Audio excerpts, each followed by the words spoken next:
everyone. Welcome to today's webinar, Don't Ask, Don't Pray, Gender Resistance and Sexual Recognition in Reform Jewish Rituals. My name is Orita Vishai, and I'm a professor of sociology and affiliated with the Jewish Studies program at Fordham. A quick note before I introduce today's keynote speaker. If you have any questions during today's webinar, please type them into the Q&A function at the bottom of your screen. And you can do that throughout the talk. We will take as many questions from the audience as time allows. And today's event will also be recorded and uploaded onto the Fordham Jewish Studies YouTube page by the weekend. And now to our speaker. I am pleased to introduce my friend and colleague, Dr. Elazar Ben Lulu. Dr. Ben Lulu is an anthropologist of religion, gender, and sexuality with a particular interest in the intersection of LGBTQ+ identities and Judaism. He was a postdoctoral fellow at the Herbert D. Katz Center for Advanced Judaic Studies at the University of Pennsylvania, and at the Azrieli Center for Israel Studies at the Ben-Gurion Research Institute for the Study of Israel at Ben-Gurion University. Dr. Ben Lulu's work on Jewish LGBTQ life cycle rituals won a research award in 2021 from the Hadassah-Brandeis Institute. He also won a Ben-Gurion New Voices in Jewish Studies Award in 2019-2020, and that is a joint program between Fordham Jewish Studies and Columbia University. His work has been published in Contemporary Jewry, Journal of Homosexuality, Journal of Contemporary Ethnography, Modern Jewish Studies, and others. His last publication, most recent one, is called Zooming in and Out of Virtual Jewish Prayer Services During the COVID-19 Pandemic. And that is at the Journal for the Scientific Study of Religion. Dr. Lulu also works as a journalist and has a very popular podcast on Israeli social and cultural matters in the public radio station Galei Tzahal. And with that, I turn it over to Dr. Ben Lulu. Thank you so much, Orit, for this introduction and all of your support. Thank you also to Professor Magda Teter for the invitation to be here in Fordham for this time of the year. I hope that you can see the screen, and I pray that it's going to be work. So I'm really excited to be here today, and I try to connect between my talk to the high holidays period that we have already celebrated. My dissertation focused on Israeli Reform congregations and how women and LGBTQ people experience and celebrate in Shabbat services, life cycle rituals, and holiday rituals. And my talk today is based on my ethnographic findings between 2014 till 2017. That's the fieldwork time. Don't ask, don't pray, gender resistance and sexual recognition in Reformed Jewish holiday rituals. I hope that in my talk, we will think together, what does it mean resistance? What does it mean recognition? And how these categories are really essential in the personal process of LGBTQ people for their existence, but also resistance and recognition are really essential categories for Jewishness and for Jewish community to be recognized by the Israel state, especially in the case of Reform Jewish movement as an excluded community in Israel. When I say LGBTQ people, I know that that's kind of terminology could be for some people really, the category could be not really politically correct because we have LGBTQAI+ and other categories. But once I say Q, I want to believe that the Q could also include other categories. But I'm aware to the differences and how different gender and sexual identities experience life difference and how they deal with other closets and they have different secrets and they experience with different LGBTQ phobic responses. But for my talk, I would like to say LGBTQ, just a term to include other gender and sexual categories. Before I'm gonna start with short theoretical background and introduce my findings, I chose in these two images. In the right, you can see Rabbi Galia Sadan. She is the rabbi, one of the rabbis in Bet Daniel congregation. Bet Daniel congregation, it's a reform icon in Israel, one of the biggest Jewish reform congregation in Israel. And this picture, which was taken by Oded Yariv, we see the rabbi in the moment of shofar blowing in the Tashlich ritual, the Tashlich custom that's cast off when every year, the day after Rosh Hashanah, the holiday of the beginning of the year, according to the Jewish calendar, the day after Rosh Hashanah, Jewish communities gather together near water and ask a prayer, ask for forgiveness. And this image, when women with shofar in the middle of the river, the Hayarkon River of Tel Aviv, for some people in Israel could seem really awkward and strange to see women led the ceremony and blew the shofar. Other image, the second image, don't ask, don't tell, remind us the United States policy, the army of the United States regarding LGBTQ people, and to maintain their secret, maintain the LGBTQ phobic response. Don't tell about your gender or sexual identity when you are in the army, when you serve the state, and when you with uniform. What's the connection between these two images? How different institutions, organizations, states control on our gender and sexual voice? How the power of the state or the power of different orthodox institutions and consciousness organize our personal feeling and control our dignity, control our self-recognition and our sense of belonging to community or to space. But so before I'm gonna start with short the ethnographic description, as anthropologist, when I come to the field and when I think how to examine different rituals, I always think about two dominant categories, about time and about space. Because when we explore different cultural and social phenomena, we always should consider what's the time period and how people reacting differently in different times. But we also need to think about the space and how different space and different spaces and different places create new interpretation, create new perspective regarding the performances and regarding the people's experiences. So when we think about Jewish experiences and when we think about queer experiences, time and space are also essential categories in Jewish life cycles and queer life cycles, because time is the time maybe of the moment that I and other LGBTQ people out of the closet moment, or the time that we understand that maybe we are gay or we are women with different body, I don't know. But for Jewish time, it's also essential category because Reform Judaism sanctify the time and see the time as a really dominant category to consider and to create and to renew different rituals.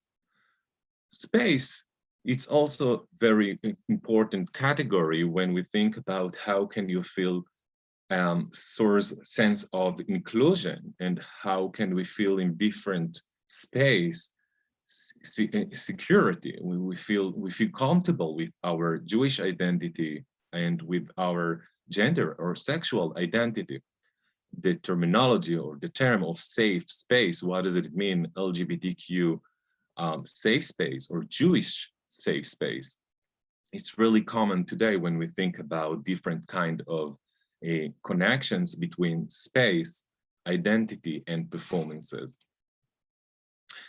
So as I said before, when I invite you to think about time, so in this context, we think about Jewish time, who control on the time, it's control the social order, and holidays that organize our Jewish consciousness, Jewish ritualization, Jewish identity, Jewish performances. Holidays are, as Victor Turner invite us to think, our liminal moment, the moment that in between, the twilight moment that give us the opportunity maybe to change some of the rules, but on the other hand, not only change the rules and change different behaviors, like for example, in Purim, but also to maintain and to continue and to do something year after year, and to think how to take our tradition and our heritage as something integral part of our life, maybe our daily life and our annual understanding. What does it mean, Jewish year and Jewish time? And space, in the context of my lecture, I'm not gonna talk about communal space. I mean, communal space, a place when the congregation conducts the rituals, or a sacred or holiness is holy places. I'm gonna talk about public space, and this it's very important to talk about public space, not only because public space, it's not an instrumental category. Public space, that's the place that people react and act for different recognitions and create different identity politics. In the case of Reform congregations, some of the Reform congregation in Israel, compared to the state, pray not in a synagogue, not in a shul, but pray in different public spaces, public places that they rent by the city, or conduct some of the rituals outside. That's because the discrimination, that's because Jewish orthodoxy, that's the only way to be a Jewish, unfortunately, in Israel. The Israeli government don't really recognize the existence of other non-halachic, non-Orthodox organization and denominations. Today, if we have to count, 5 or 7% of the Israeli people define themselves as Israeli Reform Jews. But that's really problematic counting, because according my experiences, according my findings in the field, in my ethnographic fieldwork, some people who come to the congregation and take part in the Reform services, they don't necessarily define themselves as Reform Jewish people. They say, okay, I come to the congregation because I feel comfortable with this kind of congregation. It's a nice alternative compared to the Orthodox synagogue, but they don't define themselves as Reform Jewish people. So the affiliation and the identity affiliation, it's different compared to the state. When in the United States, Jewish people affiliate or not affiliate, or need the category of conservative, Reform, Orthodox, modern Orthodox, and other categories. In Israel, it's different how people define their Jewish identity, because it's different process when we do it in the ethno-national space, when Israeliness and Jewishness are come together, and it's really complicated to understand if Jewishness is, or Judaism, is it religion? Is it nation? What does it mean? So when I say 5-7% of the Israeli define themselves as non-Orthodox Jewish people, I think that it's more than this this data because some people don't use the terms. But most of the people in Israel are secular Jewish people, but that's tricky as well because there is no pure secularity in Israel. Some people are Masorti, they are traditional people. Some of them define themselves as Orthodox, National Orthodox, or ultra-Orthodox people. But the atmosphere in Israel and how how the people understand religion, it's by Orthodox lens. I mean, when secular people say we are secular, that's Israeli secularity, they also use and understand their secularness by using Orthodox and halachic lens. So that assumption is really important when non-Orthodox communities invite the Israeli public or define themselves as an alternative to the Orthodox communities. In this Jewish market politics, when most of the Jewish understand and experience Jewishness by Orthodox lens. But during the last 2 decades, the reform movement succeeded to get new publics and to create new rituals. And in the interconflict, in the struggle for recognition, the Reform rabbis, more Israeli-born are Reform rabbis. It's not American bubble in Jerusalem.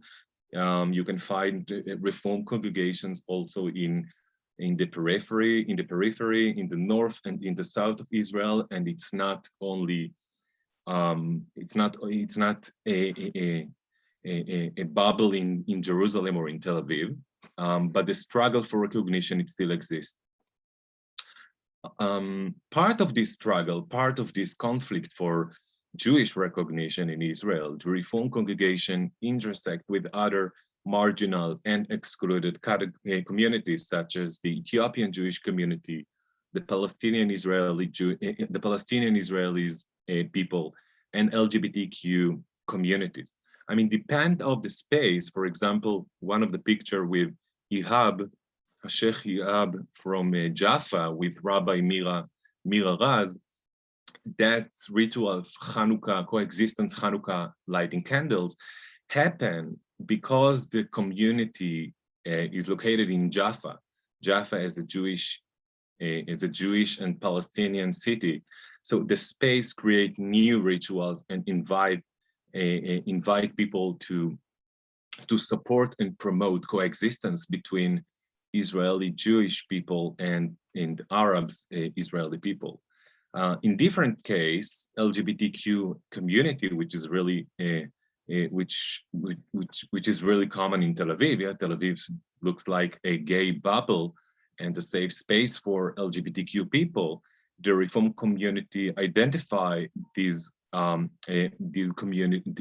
gay people as alternative public and alternative participants to the ritual. They can make the community more bigger and more successful. So they create new rituals. For example, in this picture of conversions of new babies for queer families.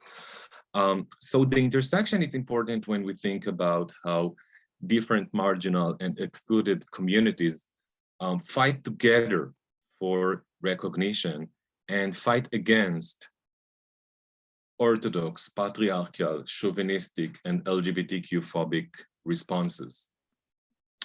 Now I would like to share with you some of the findings based on my fieldwork, which show how by conducting different rituals, holiday rituals, particularly in the public space, in the urban public space of Tel Aviv, position the Reform community as an egalitarian community, as a social culture agent to promote gender identity, to fight against, to promote gender equality and gender recognition.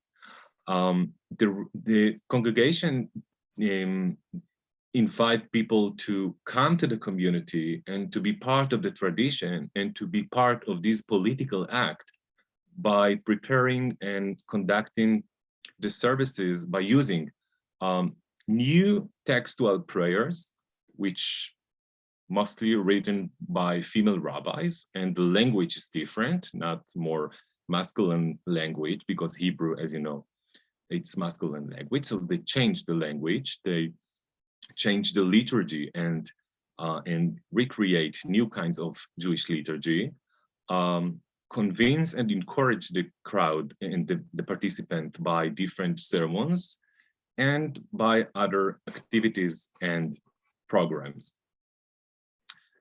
The first ritual what I would like to start with is Hakafot.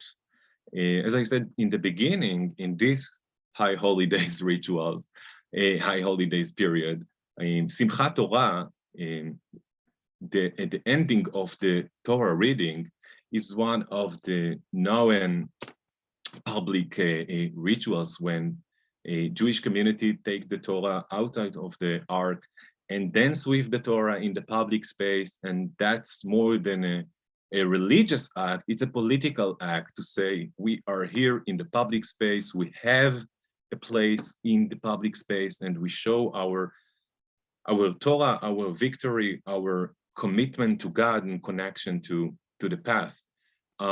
Karin, one of the Daniel congregation in Jaffa, she emphasizes the importance of the hakafot, the dancing, taking place outside the congregations. And she said, this moment, when I saw women in the middle of Jaffa dancing with the Torah, was proof that we women took the Torah from the hands of men. It's not only theirs anymore. Last year, I didn't quite understand the idea of sharing replica Torah scrolls. One of the female congregants said that it's because we are out in the open and probably a lot of people who are not part of the congregation would join us with the kids, and it's something that kids can play with. I don't understand why I should dance with the replica Torah scrolls when the phone congregation gives me the option to dance with the real thing. So that's really funny quote, because on the one hand, she described the moment that she hold the Torah and dance with the Torah in the ritual in Jaffa, but in the ritual she found also toys, a Torah, a Torah scrolls toys, and she didn't understand why she need to dance with a toy when she has the real thing. So what is the authentic, what is the real? And this image really, really complicated in Israel, because some people who maybe see the women dance with the Torah can see it as an ironic moment and not authentic moment. Let's continue with other quote. Talia from Daniel congregation said that reform hakafot in the urban open space indicated there is more than one way to celebrate Judaism. Many people don't understand at all why it's so important to hold reform Simchat Torah hakafot here in Jaffa out in the open. It is said to be an act defined in our public. I really don't think so, just the opposite. It's an act that says women have a place in the public sphere. They belong here, especially in Israel, which is dominated by the Orthodox monopoly. I want to feel comfortable praying anywhere in the public space, even in non-Orthodox way. It's not about national conflict here. I mean, in this description, we can see how much how the space is embodied in the ritual. I mean, to dance with the Torah scrolls in Jaffa, in a mixed city, Jewish Arab city, it's can seen as an act of resistance against Palestinian or Arab atmosphere, Arab people, maybe to say, okay, we are Jewish, we are here, it's our authority, it's our place. We just want to remind you, if you if you forget. But she saw this moment not as a moment against the Arab citizens, but a moment to advance and promote her gender identity. And it's interesting to see how in this description, the intersectionality collapse, because she can't really hold in the notion of, okay, I would like to respect and to include the Arab people in my space, and in the same time, to fight against patriarchal Orthodox values. In this case, she had to choose agenda and to promote one of them and to convince herself that she is in the right way, as she defined what is it the right way. In Simchat Torah, also some people in Israel, especially women, don't feel comfortable to dance with the Torah because according to the Orthodox consciousness, women can touch the Torah because it's holy, and especially in different times in women bodily calendar or women feminine timing regarding how they experience different bodily experiences. Some rabbi says that it's not legal to touch the Torah. It's totally unacceptable. But Reform congregation invite people to dance with the Torah, and not only dance with the Torah, but also touch the scroll. Some communities open the Torah, and you can just see all the scroll and and you can touch the scroll. Some people say that when they touch the scroll and not only dance with the Torah, it's a way to connect with the sacred, to connect with the tradition. It's really interesting because when we think about holiness or sacredness, we think about how to take a distance, not to touch, to be far from the sacred, and that keep and maintain the interaction between the individual and the material sacred objects. In this case, no, it's different. If you want to feel the holiness, touch it. Rabbi Efrat Rotem from Halev congregation, she said the Torah also gives us ideas to oppose. We should take a critical stance to think, to feel. The Torah is not holy in this aspect, but it's holy where we grant it meanings. In her sermon, when she stood in front of the congregants and said, the Torah is not holy, what it's holy, it's our interpretation. She sanctified the individual interpretation, she sanctified the individual positionality in the religious worship, in the religious system, in the worship. Instead of to sanctify maybe God or the object, she sanctified the individual, the body itself, the body that touched the Torah.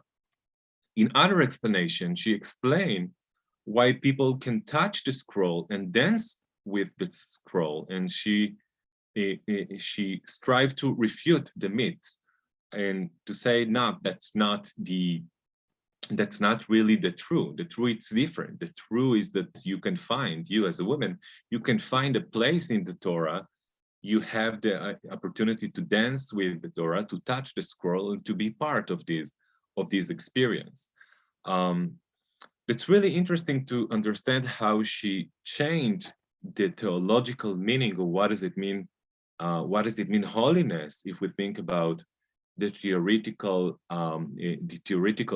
background regarding holiness, if we think about Rudolf Otto and other theologians and religious studies scholars who say that the holy is something that's the anomaly.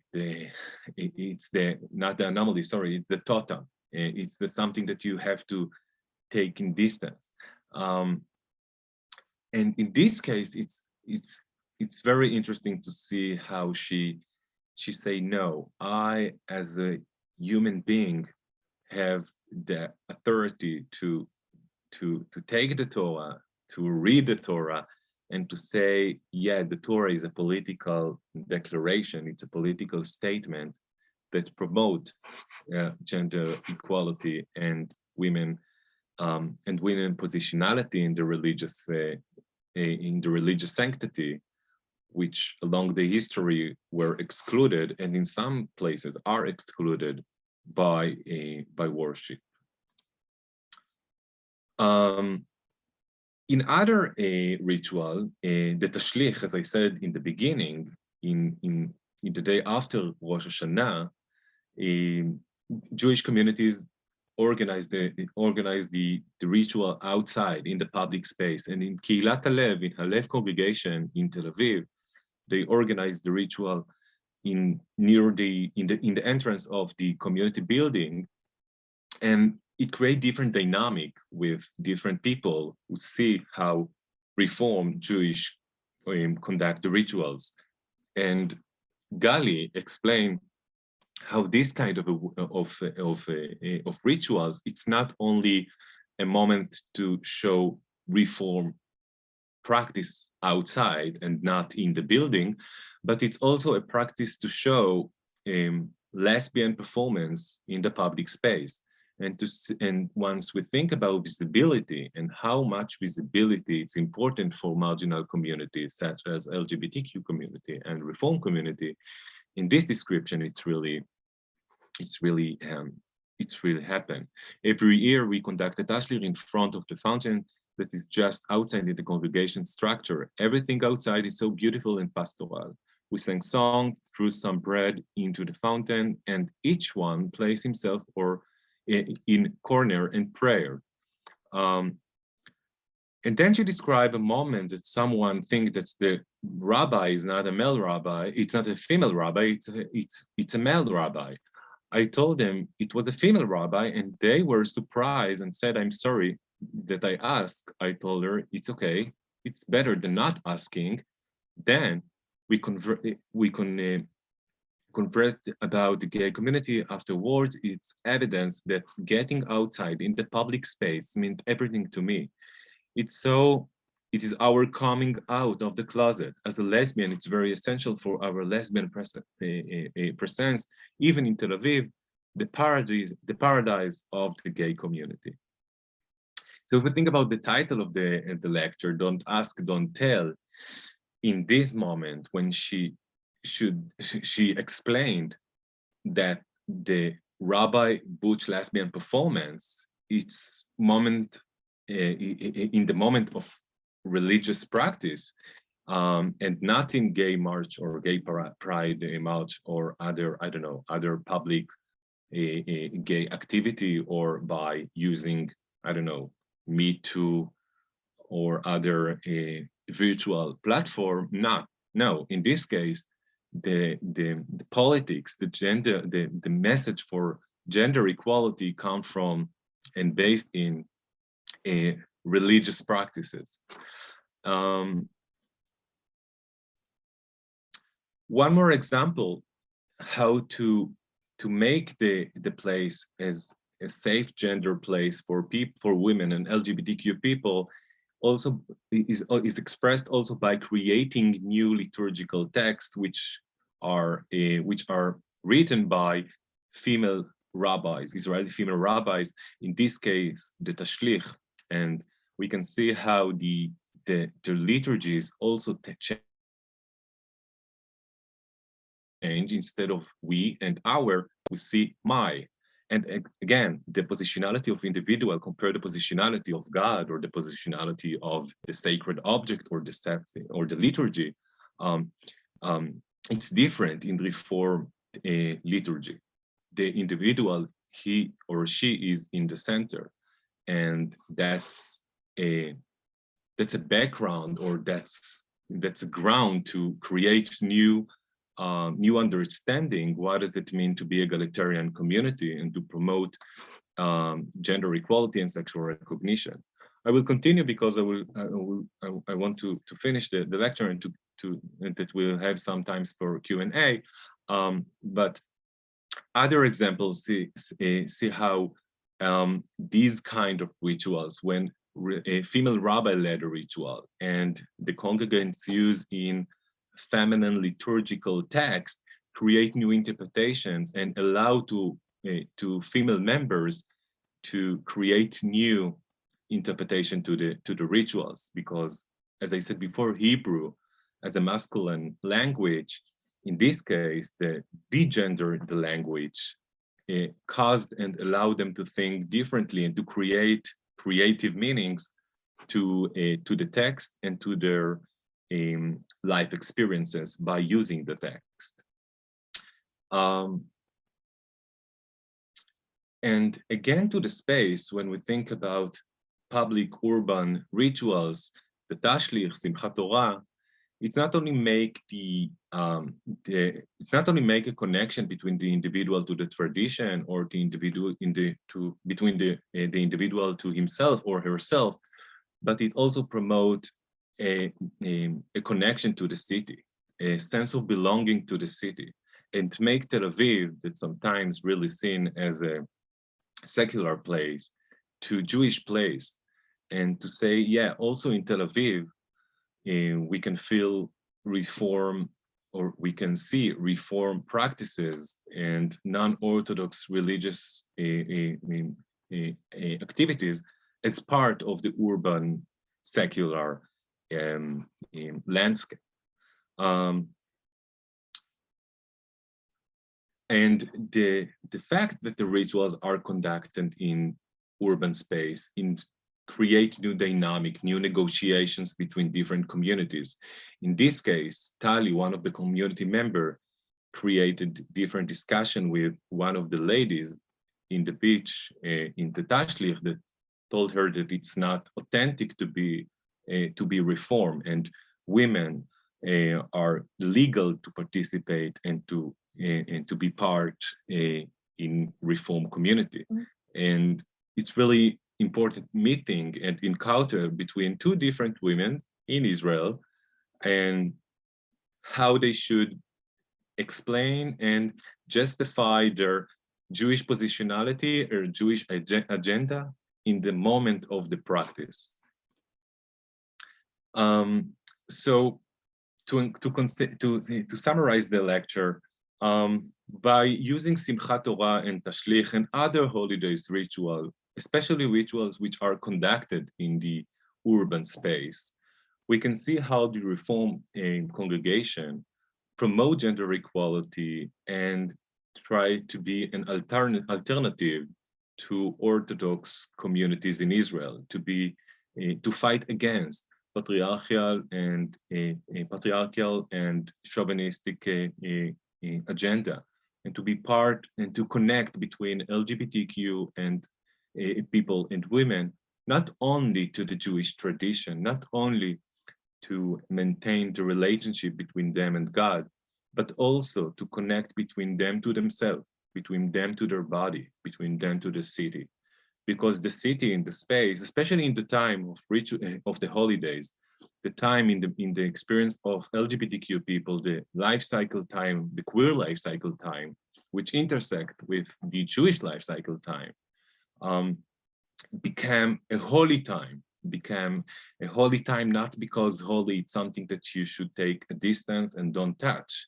In the opposites, the holy time, it's time to promote gender equality. Holy time, it's to sanctify the political statement, the political declaration as a religious value, as a religious commitment.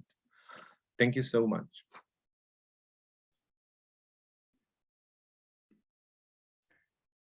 Thank you so much, Elazar, for enlightening us.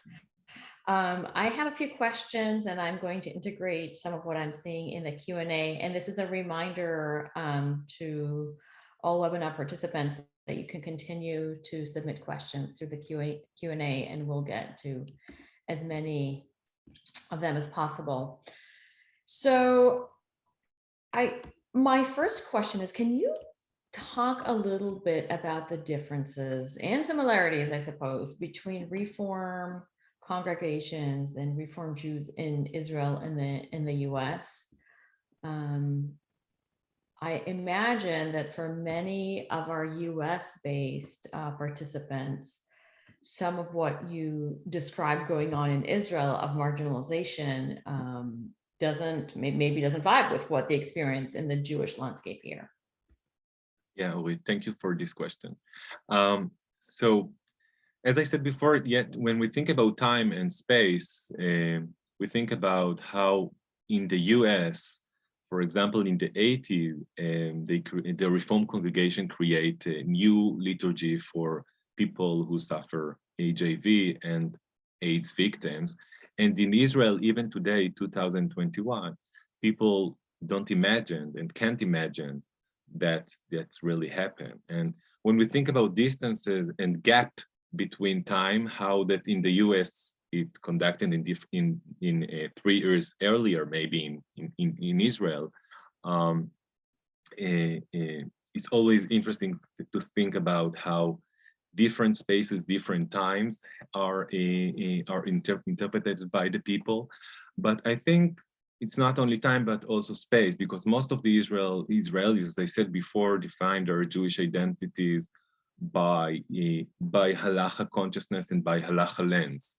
In the US, the genealogy and the history of Reform communities are totally different, by not only by the way that people understand their American national identity, but also their understanding what does it mean to be Jewish, and always to be in self-introspection and to be reflective to your otherness, because you are minority.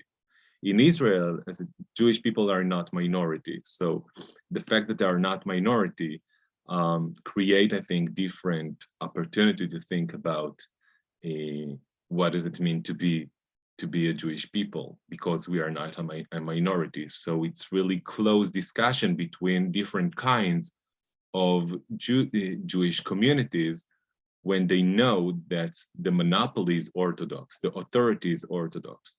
So I think it's different discussion in this way compared to the understanding that when you out of the shul in New York City, Philadelphia, or Cincinnati, you create new negotiation with the other. And who is the other?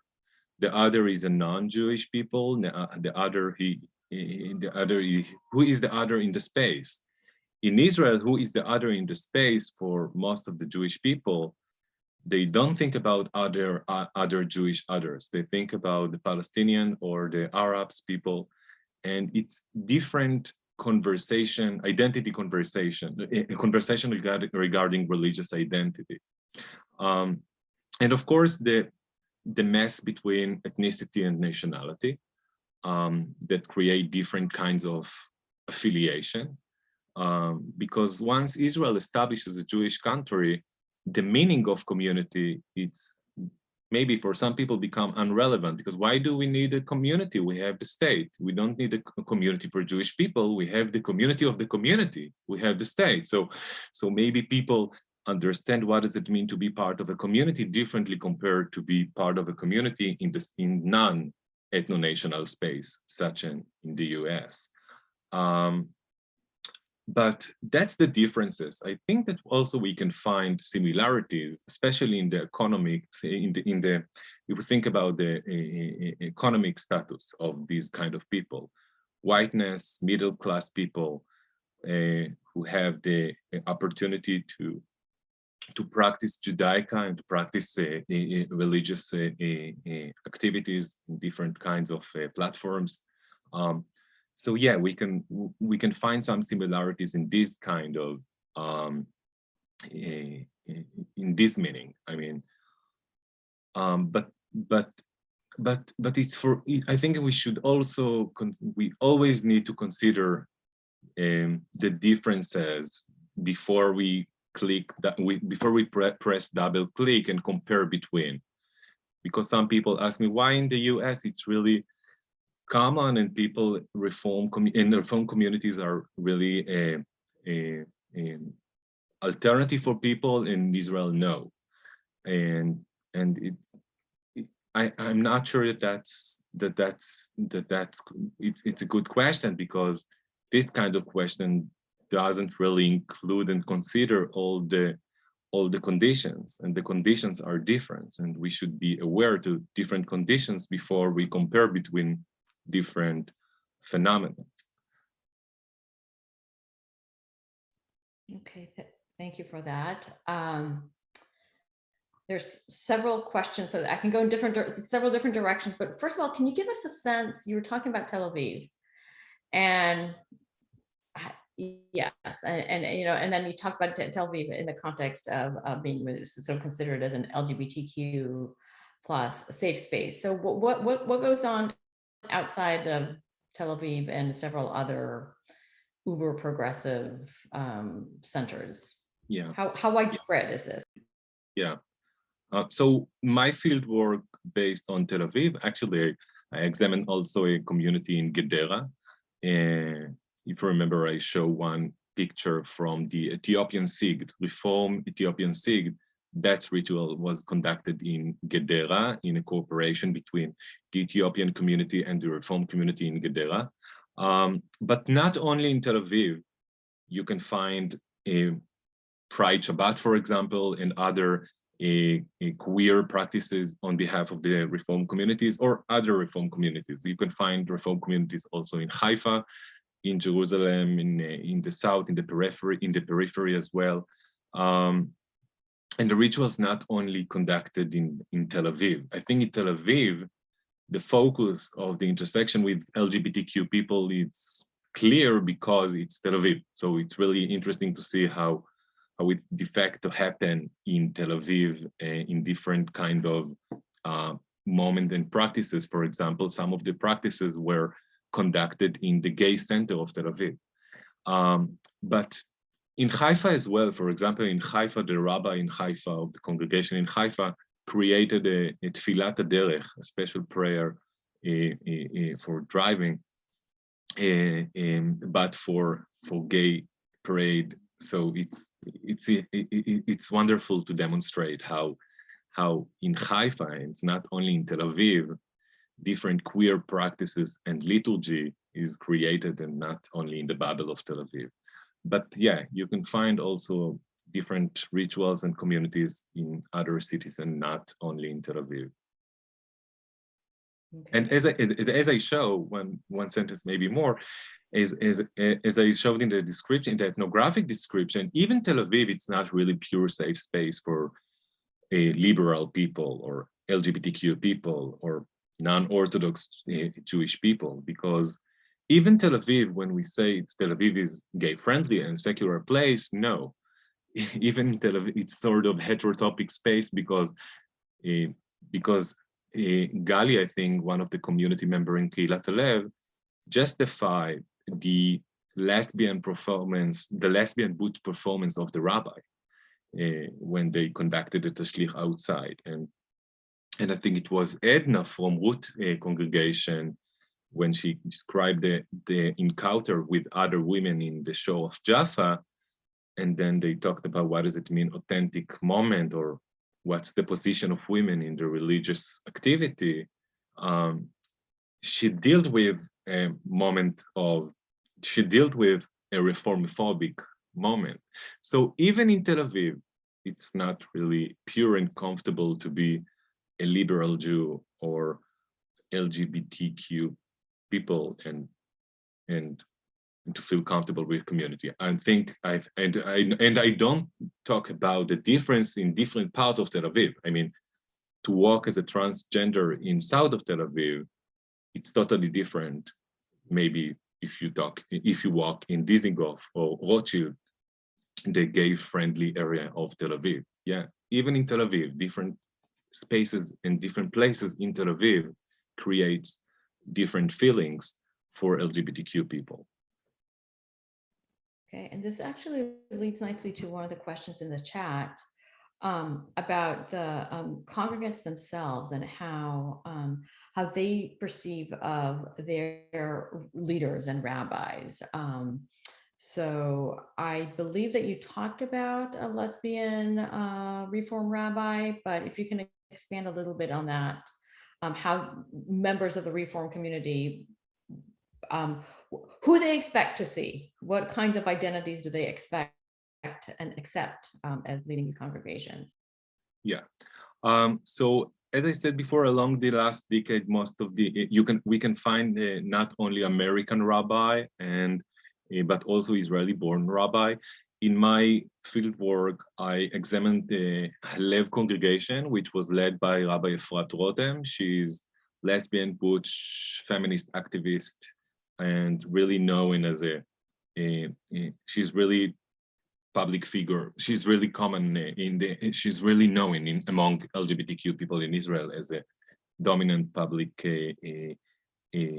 public figure. And when people come to the community and they know that the community is led by a Reform queer rabbi, yeah, in the beginning, some people say that it was awkward and strange for them.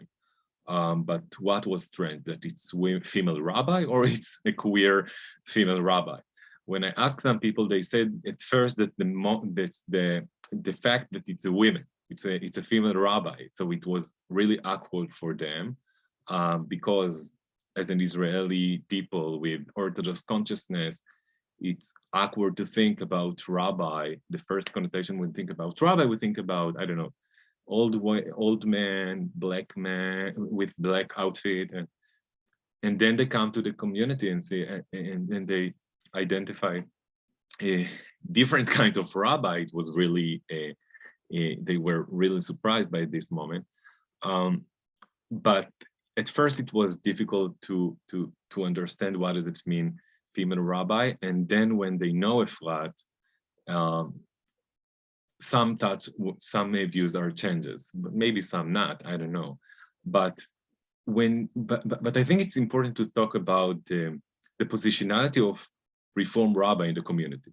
I mean, compared to Orthodox community, the authority and the power, it's not in the rabbi's hands. It's in the congregants' hands. I mean, they have the power to say, to create a statement and to say, okay, we don't think that's something that should happen.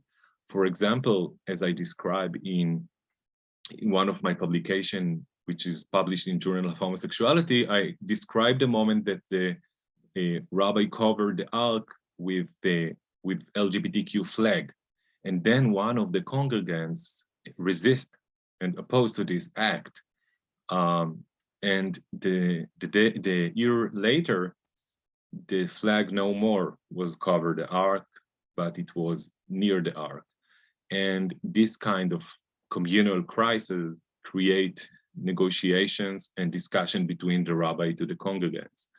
I mean, liberal and non-Orthodox rabbis, they understand the power of the congregants, and theologically, actually, it's not only professionally, it's theologically the background, yeah, that's the theology of Reform Judaism. The individual, he is or she is in the center, and when we conduct a negotiation or a discussion with him to understand him or her needs, then it's easy to understand what's the positionality. Also, Rabbi Mira Raz from Root congregation in Jaffa, she is known with really spiritual agenda and organized Torah studies class in her congregation. In this congregation, it's interesting to see that it's different, because some people choose to come to her studies, to the Torah class, and not to come to the service because they appreciate her knowledge. She has expanded a comprehensive knowledge, Kabbalistic, religious, spiritual knowledge, and it's interesting to understand when people come to practice, how people choose what to choose in the community services. And it's also depend of the rabbi positionality and how they interact and what's their relationship with the rabbi. So yeah, so I found it really interesting to think about the positionality of the rabbi when I think that the Reform theology and the different needs of people and how they need a rabbi or not need a rabbi. Sometimes some of the congregates are the rabbis. I mean, they have the opportunity to lead the ceremony and to be really integral part of the ceremony. And this kind of moment challenge and undermine the positionality of the rabbi, because if everyone could be a rabbi for 5 minutes, 10 minutes, or 1 hour. What does it mean to be a Reform rabbi today? Right, and that, one of the other questions that comes up is like, what does it mean to be a Reform Jew in Israel? Because so much of your talk and your descriptions are right. I mean, they're definitely not centered on halacha. Okay, so are they centered on a certain kind of understanding of self vis-a-vis the community, vis-a-vis the tradition? And if they don't identify as Reform Jews, then what do they identify as in the context of the ethno-national state and the precarious state of non-Orthodox denominations?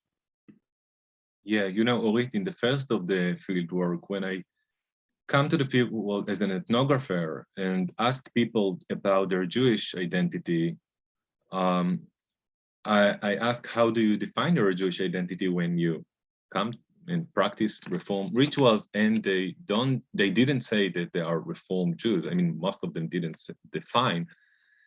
I was really disappointed because as an anthropologist, I want to connect their statement to theories and think about different identity. I don't know, everything is identity, like a buzzword, everything is identity. But then I understand that not only when we come to the field and when we examine different social and cultural phenomena, instead of to ask people, how do you define yourself? Ask people, how do you experience the moment? How do you do religion compared to how do you define religion? I think, I'm sure, you wrote an article about doing gender and doing religion.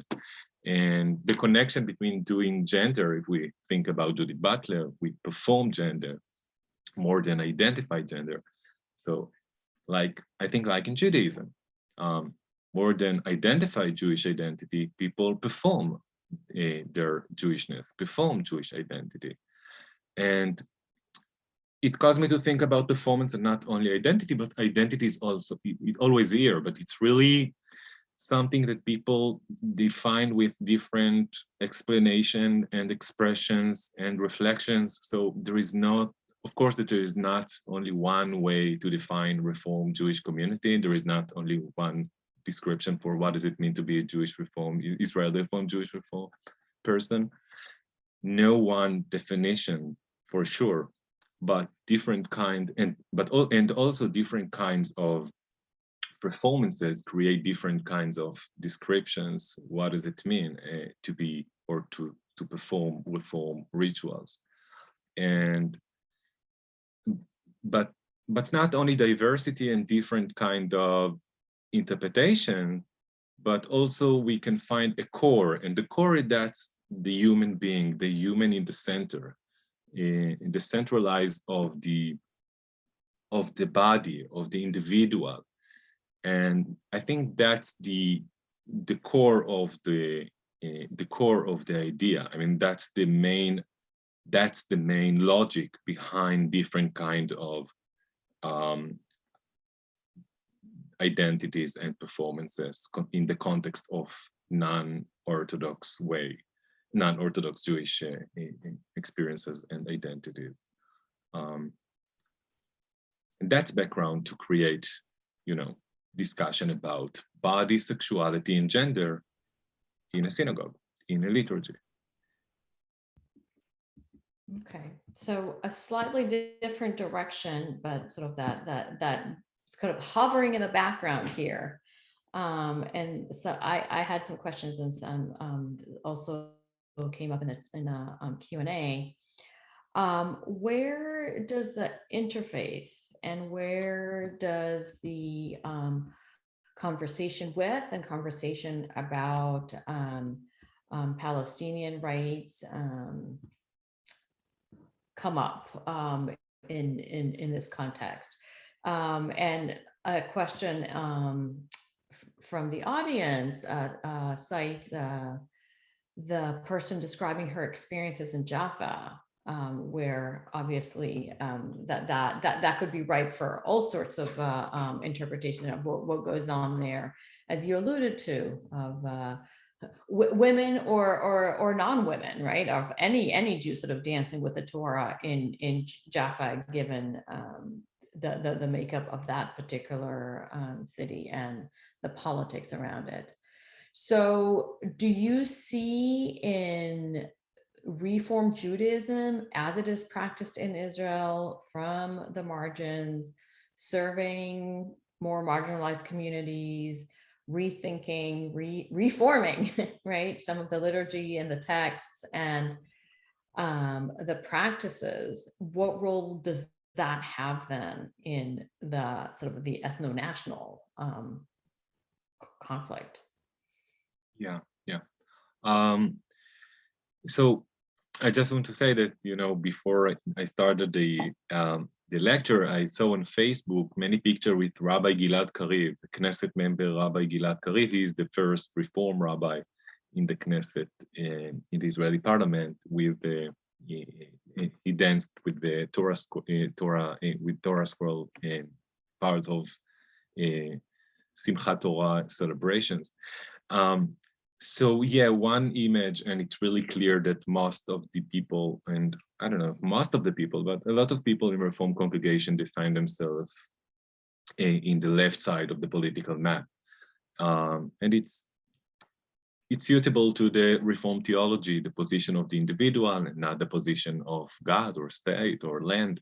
The individual, he is or she is in the center. So when the individual in the center, and we hold in liberal agenda and liberal perspective, of course, that we should consider civil rights and consider civil rights among Palestinian and Israelis as well.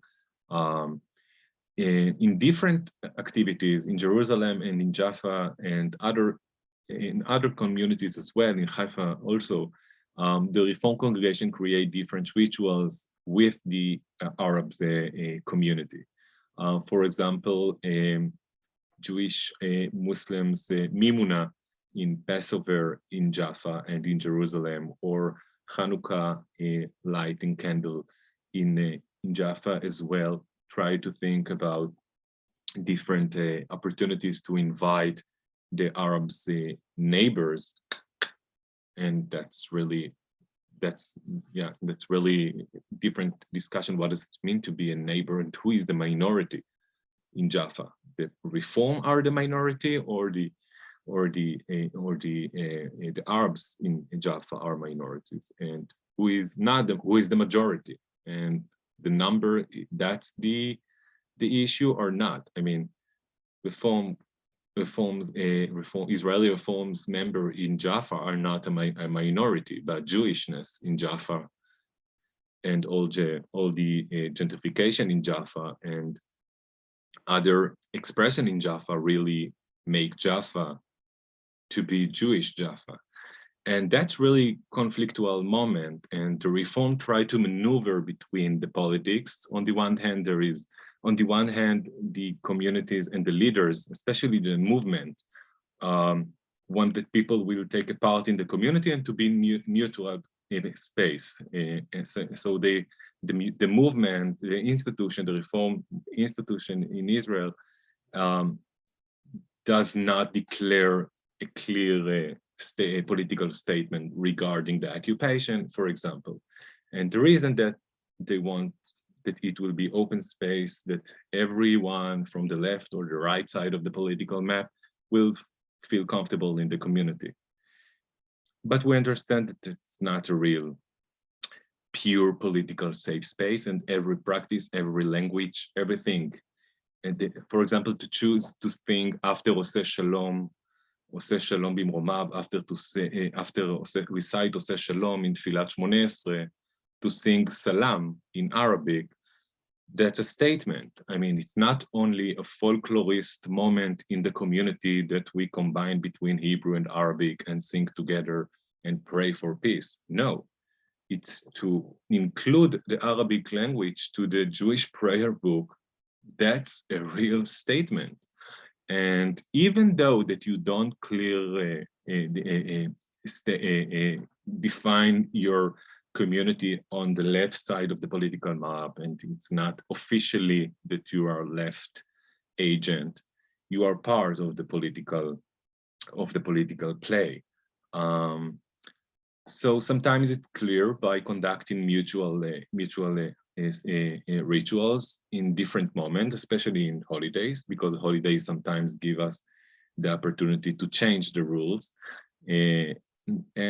But sometimes not. Sometimes by specific political moment and traumatic moment that create new responses in the context of the conflict. So, like other religious denominations, communities in Israel and elsewhere, right? Sort of Reform Judaism in Israel is, at the end of the day, a religious community and also a political one, right? Where a variety of identities come together, intersect, push against, resist, against all sorts of power dynamics, and also sometimes maybe replicate them. Is what I'm hearing. Okay, so I think I've gone through everything I heard from the audience. And I want to thank you again for a really an enlightening talk. And I want to remind the audience that this will be available through Fordham Jewish Studies YouTube channel. And Elazar, Dr. Ben Lulu, I should say, has a long string of articles that you can access. Some of them are sometimes paywalled. I'm sure if you email him, he will be able to send you his work, especially because if it is of interest, right, for people who participate in Reform congregations here in the US and elsewhere. So I hope that others will take interest in this work. So thank you very much. And thank you so much to the audience. And we hope to see you at future Jewish Studies events. Thank you. Thank you so much.